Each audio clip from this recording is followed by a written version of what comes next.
以前咧，我係飲茶，我攞唔起個茶壺斟茶，扭毛巾都扭唔乾嘅。而家已經好正常啦，飲茶可以斟茶，扭毛巾係完全冇問題啦。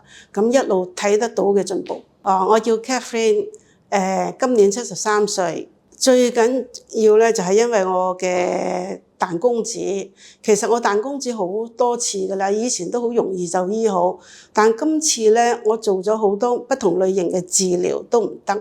後尾我個仔叫我不如去佢喺度做開叫 Helix 試下啦，咁就嚟咗呢度咯。我咧有一段時間係做嗰啲正式嘅物理治療都好長時間噶啦，佢咧成日叫我依樣又唔好做，嗰樣唔好做，變咗我咧就啲手好似廢廢地咁，而且越嚟即係唔覺好轉，越嚟越差咯。我做咗 Aaron 好似同我做咗，同我做咗2個療程嚇，咁咧就好咗90%幾噶啦。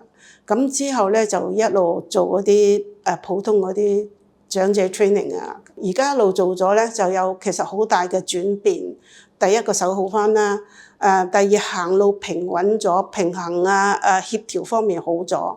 咁之後咧，而且我個左腳腕咧不嬲有習慣性嘅拗柴嘅，成日都要去治療嘅。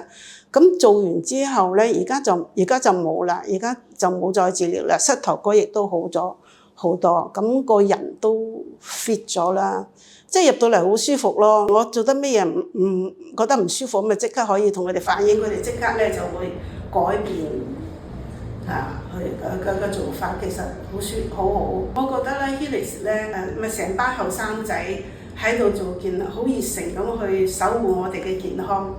咁而且佢哋喺呢方面有好豐富嘅知識，而且靈活運用，好幫得到我哋。